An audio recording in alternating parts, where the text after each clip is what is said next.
Thanks so much for joining us here, Joyce. We're really thrilled to have you on Office Hours and to talk about your role and your experience as president of Adecco and some of the advice that you have for our generation. Super excited to be here, Caroline. And as you know, I lead the Adecco organization here in the U.S., and it's the staffing division. And we put about 70,000 people to work each and every day. So super excited to give some advice and some nuggets and some fertilizer to all of you. Perfect. So tell us exactly what your role entails. So each and every day, Adecco puts about 900,000 people to work around the world in 64 countries. And my responsibility is here in the U.S. for the Adecco Staffing Group, which is really the commercial division, to find 70,000 people great work at over 6,000 different companies. And I lead that organization each and every day. Wow. And how many people do you lead in your current role? About 2,000 colleagues and about 70,000 workers out there working each and every day. And how long have you been with the organization? So long. So I never thought I'd be here this long, but I'm in my 31st year. Wow. And so the company's grown from like a $300 million company to over $20 billion. So an amazing ride. Congratulations. Thank you. Thanks. So one of the things that we want to do here as we talk about careers is demystify the parts of your career where you're learning a lesson, sometimes from a mistake, and think about it more as a learning mindset and less as points of failure.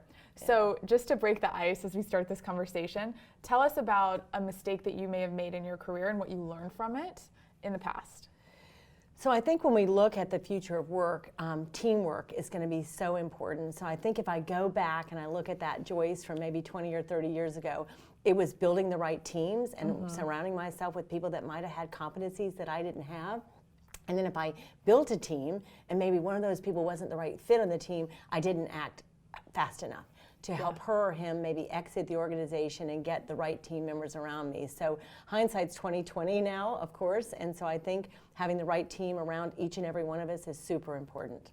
I love that. Thank you. And what we've heard even from our first-time entrepreneurs in our community is that those lessons around people are the hardest ones, and listening to that intuition around fit, and that it's okay when fit isn't there, that companies are synergistic, and you have to understand if someone's values align with everybody else on the team and how that alchemy works. So I love that you're bringing that up. You're so right, Caroline. We think about the hard skills, the technical skills. Do they have that to do the job? That's perfect if they do, but it's all around the kind of the EQ and the fit in the organization. I think it has to be both ways. Totally. So you have been a huge proponent of, and I've seen you put it into action, the importance of mentorship in the workplace. You and I have traveled together around the world. We've been in the snowy mountains of Switzerland and at the World Economic Forum, and I've seen you firsthand open doors for me or bring me into a conversation with senior leaders and make that as seamless as possible. So tell us about, first of all, thank you. Absolutely. And I think second of all, tell us about the importance of mentorship. Tell us about what that means to you and also what we can learn from that. So I really think in this time in my career that I'm creating those opportunities for the future leaders like you. And so I want to make sure that I'm taking a little bit of me off and putting over here. So if I'm in a room with leaders and I want to make sure that they meet you, I want to take my credibility and introduce you based on our friendship and our relationship. And I'm taking a little of my credibility off and putting right over here. So that friend knows that I'm liaising that relationship. So I had an amazing mentor, many of them at Adecco, but one in particular was a gentleman who had worked in the United States Army for 35 years. Wow. And so he chose me to be the chief operating officer. I'm like, you're picking me? I'm more like Goldie Hawn. We're the condos and this color doesn't look good on me. But he picked me, and when I worked for Ray, I felt like he had me at the trunk of a tree. So I was a tomboy growing up, and I'd climb in trees, and a lot of the kids don't climb in trees right now, but if you climb in a tree, you typically end up falling out. And if you fall out, it knocks the wind out of you. And you're laying on the ground, and for just a moment, you think you're going to die because you can't catch your breath. And then your breath comes back in. And so with Ray in the company, I always felt like he had me at the trunk of the tree. And I could climb in the branches, and I could fall out and make mistakes, but he always had me at the trunk. So you want to make sure someone's got you at the trunk. And they're not only mentoring you, but what I call they're sponsoring you. Yeah. So that's when you're not in the room that I'm saying something nice about you or putting my name on you in that conversation. Yes. So I think that kind of sponsorship is very important. And so a lot of people ask me to mentor them or sponsor them, which I try to do as much as I can. But I think the sponsorship of certain individuals that are going to go on and lead the companies when we're way gone and we've gone to the beach is the ones that I think about today. I love that. And the importance and difference between mentorship and sponsorship and that transference almost of political capital, of credibility. Yes. Of saying, not only am I helping this person succeed and see their purpose clearly, but I'm actually vouching for that person. Absolutely. And I am using my credibility to give them more credibility. And I literally think about it like moving me over right here. That's the way I think about it in the room. I'm going to take this relationship and move it right over there. So when you're in that interview process and you're looking to join that new company, what do you do to make sure that you're in a place that's inclusive? There's been a really broad cultural conversation right now around inclusivity and being in the right work environments. We're hearing it on Levo firsthand. And nobody wants to join a company that's not inclusive, but they might not necessarily know that they're doing that. So what can the talent do in that position of being interviewed to look around, and what can they see, what can they check for that helps them make sure that they're walking into a place that aligns with their values? So I think you said a really key word there, and that's what do you see? Okay. So early in my career, I got a bad slap. Okay. So we were presenting to one of the largest beverage companies in the world. And we get to the section where we're presenting on diversity and inclusion, and there's 14 people on their side of the table, there's 12 on our side of the table, and the person running the presentation said, "You can skip this section."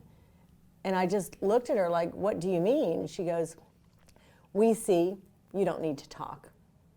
And Caroline, that was such a slap to me because I didn't look inclusive. I wasn't representing diversity, and so they would not allow us to present on the topic. And so I think, what do you actually see in that company? So your actions speak so loudly, I can't hear what you're saying. Right. Right? So does your company match what you're talking about with diversity and inclusion? And I think you see that in a company. So I'd ask for a tour of the building or the facility, or right? What do you see? We're smart. It's all transparent now. You can't hide anything. So I think it's those eyes, you know what I mean, and those ears. I love that idea. So we unfortunately are out of time now, but my last question to you is the advice that you would give your 20-year-old self, right? So knowing what you know now, what would you tell Joyce who's just going into her career for the first time? So it's a little bit about time, and there's an amazing woman in the U.S. married to Jack Welch, and her name is Susie Welch, and she wrote a book called 10-10-10. Okay. And the book is about 10 minutes, 10 months, and 10 years. So I learned a lesson with this, and I use 10-10-10, and I use it every single day in my work. So when my second child, Coleman, was a senior in high school, he was a very good lacrosse player. So he sat down with us his very last year, and he said, I'm a really good lacrosse player, and I've worked really hard at this. I'd like you and Dad to be on the field for all of my home games. It was just 6 games. It was just Thursday afternoon. It was just going to be at 4:30. So I made the commitment and told my assistants to make sure that I'd landed from a flight and I could be on the field at Providence Day. So as life would have it, Caroline, one of our largest clients needed me somewhere else on one of those days that I promised Coleman to be on the field. I knew this was going to happen. So I said, how will this affect my relationship with Coleman in 10 minutes? How would it affect me in 10 years? And how would it affect 10 months? And how would it affect me in 10 years? So if I told that 17-year-old that I wouldn't be on the field, he'd say, "That's okay, Mom. You always chose Adecco." Break your heart, right? And then I felt like in 10 months, he'd be driving a car fast or maybe trying a beverage he shouldn't. And he said, "Well, you didn't do what you said you were going to do, so I didn't do what I said I was going to do." And then I felt right now, he's 27, that he would be getting married and or maybe engaged or picking that partner, and he'd say, "You know what? Now we get to choose in the next 10 years, right? How this is going to be." So where was I? I was on the field at Providence Day. I was not with the client. I let somebody else go handle that client issue because in 10 minutes that really wasn't going to matter. And then in 10 months it didn't matter. And now in 10 years they're still our client and it doesn't matter. But you're going to have those times, that 20-year-old, that 30-year-old, that 40-year-old, and maybe even that 50-year-old, where you've got a 10-10-10 it. 10 minutes, 10 months, 10 years, and how will this affect me? So that's what I tell her. I love that as a barometer. Thank you, Joyce, and thank you for sharing your time with us. It's awesome.